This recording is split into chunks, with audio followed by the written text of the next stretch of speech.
हिंदू सरकार इमरान सरकार के आगे क्यों झुक गई है? मोदी सरकार इमरान सरकार के आगे क्यों झुक गई है?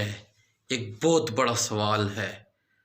इसका जवाब फास्ट पाकिस्तान 92 ने तैयार कर लिया है। आपको एक रिपोर्ट दिखाते हैं कि हिंदू बनिया क्यों मजबूर हुआ है, क्यों झुक गया है इमरान सरकार के आगे। यहाँ पर आपको इमरान खान को लीडर मानना पड़ेगा। इमरान खान एक सोच का नाम है, इमरान खान एक फ़िक्र का नाम है।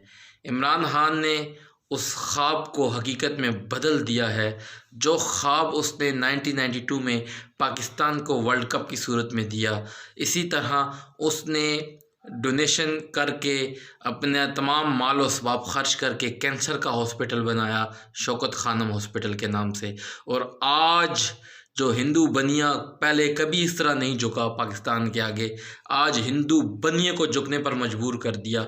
तो आपको सोचना पड़ेगा, आपको कहना पड़ेगा कि इमरान सरकार, इमरान एक क़यादत का नाम है, इमरान एक लीडर है। इमरान ने आज तक करप्शन नहीं की बल्कि करप्शन के ख़िलाफ़ जहाद किया। और सबसे बड़ी बात, उसने हिंदू बनिए को अपने कदमों में झुकने पर मजबूर किया। आइए आपको एक रिपोर्ट दिखाते हैं। ऐसे कैसे मुमकिन हुआ है? जो इंडिया पिछले कुछ अरसे में पाकिस्तान की बात सुनने को तैयार नहीं था, जिसने ये तक कह दिया था कि भाई आपने जिस कोर्ट में जाना है जाके बात करें, जहां पे जाना है जो दिल करता है करें, हम आपकी बात नहीं सुनेंगे। ऐसा कैसे मुमकिन है कि वो पाकिस्तान से न सिर्फ इतना कोऑपरेट कर रहा है बल्कि अब ऑफिशियल मीटिंग्स भी हो रही हैं? एकदम से ऐसा कैसे मुमकिन हुआ है? तो इसकी पीछे जो बैकग्राउंड है, इसके पीछे जो वजह यह है कि पाकिस्तान ने इन्हें प्रेशराइज किया है। पाकिस्तान ने भी इंडिया के दरियाओं का रुख मोड़ दिया है। अब आप ये सोच रहे होंगे कि पाकिस्तान कैसे इंडिया के दरियाओं का रुख मोड़ सकता है? पाकिस्तान ने ना सिर्फ व्यूअर्स इंडिया के दरियाओं का रुख मोड़ा है, इस वजह से इंडिया के ऊपर प्रेशर आया है, बल्कि अब भारत मजबूर हो गया कि वो पाकिस्तान से बातचीत करे। तो पाकिस्तान कैसे इंडिया के दरियाओं का रुख मोड़ सकता है? क्या ज्योग्राफियाई हवाले से क्या ये मुमकिन भी है? क्योंकि दरिया तो भारत से बह के पाकिस्तान में आते हैं या मकबूजा कश्मीर से बह के पाकिस्तान में आते हैं। तो ऐसा कैसे मुमकिन है कि पाकिस्तान जो है वो रुख मोड़ दे? और किन दरियाओं का रुख मोड़ा गया है? कौन सी टेक्नोलॉजी इस्तेमाल की गई है जो वहां से आने वाले दरियाओं का रुख अपनी तरफ मोड़ लिया जाए? तो आज की वीडियो में मैं आपको यही सारी चीजें विद प्रूफ, इंडियन अखबारों, इंडियन रेफरेंसेस के साथ साबित करूंगा कि पाकिस्तान ने इन दरियाओं का रुख मुड़वा दिया है। लेकिन इससे पहले समझना यह जरूरी है कि पाकिस्तान और भारत का असल मसला है क्या, यानी कि अभी तनाजा है क्या। फिर मैं आपको इन दरियाओं के बारे में बताऊंगा, नक्शे से समझाऊंगा तो चीजें आपकी समझ में भी आ जाएंगी। तो असल मसला पाकिस्तान और भारत का आबी तनाजा है क्या? तो नाज़रीन, आपको ये याद होगा कि 1948 में ही जो ही पाकिस्तान आजाद हुआ तो भारत ने क्या किया, इसके मशरकी दरियाओं का पानी रोक दिया। अब इनके दरमियान फड्डा शुरू हुआ और ये फड्डा चलता चलता लड़ाई शुरू जो हुई थी वो चलती चलती 1960 तक आ गई। 1960 में फिर क्या हुआ कि इंटरनेशनल प्लेयर्स बीच में इन्वॉल्व हुए और उन्होंने ये तय किया कि भाईजान अब लड़ाई नहीं होगी, आप आपस के दरमियान को मुआहदा कर लें। तो चूंकि पाकिस्तान का ज़रात से जो है वो पाकिस्तान रीढ़ की हड्डी जो है वो पाकिस्तान की वो ज़रात है, तो ज़रात से ही तमाम लोगों का तब वहाँ पे यहाँ पे जो है वो कारोबार मुंसलिक था ज़्यादातर लोगों का, तो इसलिए पानी बड़ा ज़रूरी था। तो पानी पे जो है वो जंग भी हो सकती थी, इसलिए इंडस वाटर ट्रीटी यानी कि सिंध ताश मुआहदा साइन किया गया 1960 में, यानी कि 1960 में ये सिंध ताश मुआहदा साइन हुआ। इसके मुताबिक बड़ी सिंपल सादी सी चीजें हैं, इसको समझ लें ताकि मैं फिर आपको ये बता सकूं कि पाकिस्तान ने क्या करके जो है वो भारत का के दरियाओं का जो है वो रुख मुड़वाया है। तो नाज़रीन, जो इंडस वाटर ट्रीटी साइन हुई, इसके मुताबिक सादी सी बात यह थी कि जो मगरबी दरिया हैं, जैसे कि जिनमें सिंध, झेलम और चनाब आता है, इनके ऊपर पाकिस्तान का हक तस्लीम किया गया और ये कहा गया कि इंडिया जो है वो इनके ऊपर किसी किस्म का कोई पानी रोकने वाला या कोई ऐसा प्रोजेक्ट नहीं शुरू करेगा, क्योंकि इनका जो पानी है वो पाकिस्तान के हिस्से में आया। यानी कि इंडस बेसिन से आपको पता है 168 मिलियन एकड़ फुट पानी बहता है, तो उनमें से जो 133 मिलियन एकड़ फुट जो पानी है वो पाकिस्तान के हिस्से में आ गया, जबकि जब रावी, ब्यास और सतलुज जो हैं उनका कंट्रोल भारत को दे दिया गया। अब भारत इनके ऊपर तो कोई प्रोजेक्ट शुरू कर सकता है, लेकिन सिंध, झेलम, चनाब के ऊपर किसी किस्म का कोई प्रोजेक्ट उस तरह का बड़ा शुरू नहीं कर सकता जिससे पाकिस्तान को एतराजात हों। लेकिन भारत ने क्या किया, भारत ने पिछले कुछ अरसे में दोबारा से से उनके ऊपर प्रोजेक्ट्स जो है वो शुरू कर दिए। अब मैं आपको बताऊं तो इसके ऊपर 15 डैम बनाए जा चुके हैं, 45 डैम बनाने का मजीद इरादा है उनका। लोअर कलनाई प्रोजेक्ट अभी जिस पे पाकिस्तान को बड़ा इतराज है और जो है इस पे ऊपर जो है वो बात हो रही है। यानी कि आपको बैकग्राउंड समझ आ गई कि ये मामला है, इस वजह से जो है वो फड्डा था पाकिस्तान और जो है वो इंडिया का, और इंडिया मुकर चुका था कि हम इसके ऊपर किसी किस्म की बात नहीं करेंगे। लेकिन अब पिछले 2 सालों में 3 सालों में ऐसा क्या हुआ है कि भारत बात करने के लिए तैयार हो चुका है। हुआ ये कि पाकिस्तान ने ये सोचा कि इनको कहां पे जिक पहुंचाई जा सकती है। मिसाल के तौर पर अगर ये हमें नुकसान पहुंचाने की कोशिश कर रहे हैं, हमारा पानी रोकने की कोशिश कर रहे हैं, हमारे दरियाओं का रुख मोड़ने की बात कर रहे हैं, तो हम क्या कर सकते हैं, किस तरीके से इनको जिक पहुंचाई जा सकती है। तो पाकिस्तान ने जो तरीका इख्तियार किया वो बड़ा शानदार था। पाकिस्तान और चाइना, आपको पता है व्यूअर्स, एक ही सिक्के के 2 रुख हैं, यानी कि दोनों की जो स्ट्रैटेजी है वो तकरीबन इंडिया को लेकर एक ही जैसी है। तो पाकिस्तान और चाइना ने मिलकर एक बड़ा जबरदस्त काम किया, और वो ये किया कि उन्होंने ये देखा कि इंडिया को ज्यादा पानी कहां से मिलता है। तो जब वो आप अगर मतलब मैं नक्शे में भी दिखाऊं तो देखें व्यूअर्स, 2-3 दरिया हैं जो बड़े हैं, जैसे कि इनमें से एक जो बड़ा दरिया है उसका नाम है ब्रह्मपुत्र।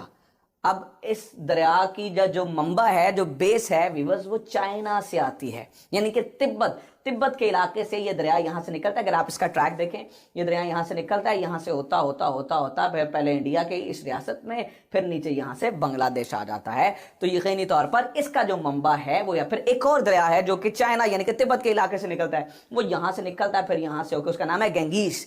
जो गंगीस दरिया है, जिसे गंगा कहा जाता है और इसको जमुना कहा जाता है, ये 2 बड़े दरिया है। तो जो इस तरफ की रियासतें, उनकी 40% आबादी इसी पानी के ऊपर मुनहसर है।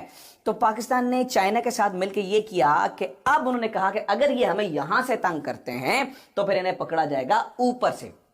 इसके लिए चाइना क्या कर रहा है, चाइना एक तो यहां पर सुपर डैम बना रहा है, ठीक है। इसकी खबरें आप मतलब बहुत सारी जगहों पे देख ही रहे होंगे, जैसे हिंदुस्तान टाइम्स ने छापा है कि China plans to build a super dam on its part of Brahmaputra river, जिसका नाम तिब्बत में यारलुंग रिवर रखा गया है। तो एक तो यह है कि यहाँ पे डैम बन रहा है। दूसरा क्या कर रहा है, सिर्फ इस बात को देखने के लिए कि अगर आप हमारा पानी रोकेंगे या पाकिस्तान का पानी रोकते हैं, तो चाइना इस ब्रह्मपुत्र दरिया के ऊपर यहां से एक टनल बना रहा है, जो कि 1000 किलोमीटर लंबी टनल है।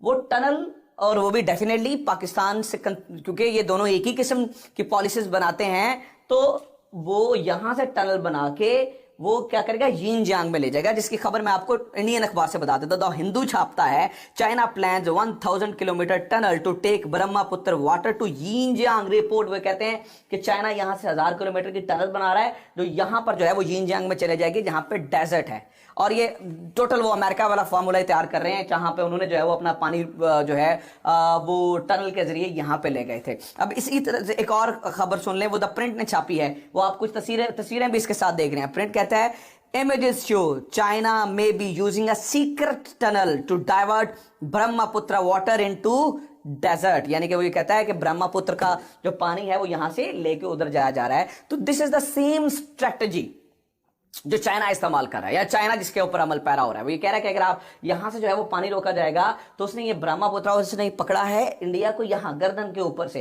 यानी कि चूंकि तिब्बत से पानी आता है ब्रह्मपुत्र का, तिब्बत से पानी आता है गंगीस का, तो यहां पे क्या किया जाएगा, यहां से पानी लेके उधर चला जाएगा। जो कि मैं, अगर आप मेरी राय लें या अगर मैं आपको सच्ची बात बताऊं, तो चूंकि ये रिवर आगे जाके बांग्लादेश में जाता है, वो भी हमारे मुसलमान भाई हैं, तो ये जो वाटर वॉर है मैं इसके हक में नहीं हूं। वाटर वॉर के हक में कोई भी नहीं होना चाहिए। वाटर वॉर जो है वो यकीनी तौर पे वो मुल्क आपस में नहीं लड़ते हैं, वो होता यह है कि आम आवाम, आम पब्लिक जो है वो उससे सफर करती है। आप पानी रोक लेते हैं, फिर जब सैलाब आते हैं आप छोड़ देते हैं, तो फिर हजारों लोग मरते हैं। इससे दोनों मुल्कों का नुकसान है। मिसाल के तौर पर भारत भी यही करता है, और अगर कल को भारत के साथ ऐसा होगा तो मैं उसको भी कंडेम करता हूं, लेकिन इंसानियत के नाते मैं कंडेम कर रहा हूं। लेकिन भारत की चूंकि हरकतें ऐसी हैं, ये आम आदमी के बारे में सोचता नहीं है, ये सिर्फ इसका मकसद होता है किसी तरीके से पाकिस्तान को जिक पहुंचाई जाए, तो फिर एवरीथिंग, वो कहा जाता है everything is fair in love and war, ठीक है। तो फिर अगर आप ऐसा करेंगे तो फिर आपके पानी भी रुकेंगे, आपके दरियाओं का रुख भी मुड़ेगा, आपके पानी को भी उधर लेके जाया जाएगा, क्योंकि आप और यही स्ट्रेटजी होती है। अगर आप अपनी बात मनवाना चाहते हैं, जो कि पाकिस्तान अब मनवा रहा है, तो उसके लिए पाकिस्तान को फिर ये करना पड़ना था, क्योंकि इसके अलावा नहीं तो ये पाकिस्तानियों को भूखा मार देते, या पानी रोक लेते, जब सैलाब आता तो पानी छोड़ देते, यहां पे सैलाब आ जाता और यहां पर सैकड़ों हजारों लोग मरते। इसलिए इस तरह की स्ट्रेटजीज जो हैं वो बनानी पड़ती हैं, क्योंकि भारत की कोई वो नहीं है, कोई उसमें कोई वैल्यूज नहीं है, वो इंसानियत को नहीं देखता है। वो पाकिस्तानियों के साथ जो जुल्म कर रहा है यकीनी तौर पे, पानी देखें हमारे जो इंडस वाटर ट्रीटी है उसमें देखें वर्ल्ड बैंक भी जामिन है, ठीक है। तो क्या कर रहा है वो अगर पाकिस्तानियों को नुकसान पहुंचाने के लिए इस हद तक गिर रहा है। अभी हमने ऐसा कुछ नहीं किया, अभी सिर्फ जो है वो एक टनल बनाई जा रही है। अगर भारत करेगा कल को तो फिर पाकिस्तान के पास अब ऑप्शन मौजूद है, चाइना के जरिए इस टनल को ये पानी जो है वो करके जो यिनजियांग का सूबा है जो पाकिस्तान के साथ लगता है, आपको पता है ये सारा सूबा जो है वो पाकिस्तान के साथ लगता है, इस डेजर्ट को जो है वो ब्लूम किया जा सकता है, यहां पर जो है वो पानी पहुंचाया जा सकता है। And this is the best project ever, जो कि ये 1000 किलोमीटर की टनल बना के पानी इधर से, फिर आप जो है वो भूखे और प्यासे मरेंगे, जो कि हम नहीं चाहते हैं। तो इंडिया को भी ये समझ आ गई है, और अमन की, मैं तो कहता हूं अमन की बात होनी चाहिए। अगर आप इस तरह की बेगैरतियां ना करें एज अ स्टेट, और ये पूरी स्टेट की नहीं है, ये कुछ लोग होते हैं, कुछ एक्सट्रीमिस्ट लोग होते हैं जो इस तरह की हरकतें करते हैं, तो अगर आप ये ना करेंगे तो ये हमारे लिए जो है फिर हमारे लिए ये मजबूरी ना हो इस तरह के इकदाम जो है वो उठाना। बहरहाल this is from today's episode. अगर आपको पसंद आई है do let me know, comment section में जाएं, कमेंट करें, हमारी वीडियो ज़्यादा से ज़्यादा शेयर करें और हमारे चैनल को जरूर सब्सक्राइब करें। Thank you very much.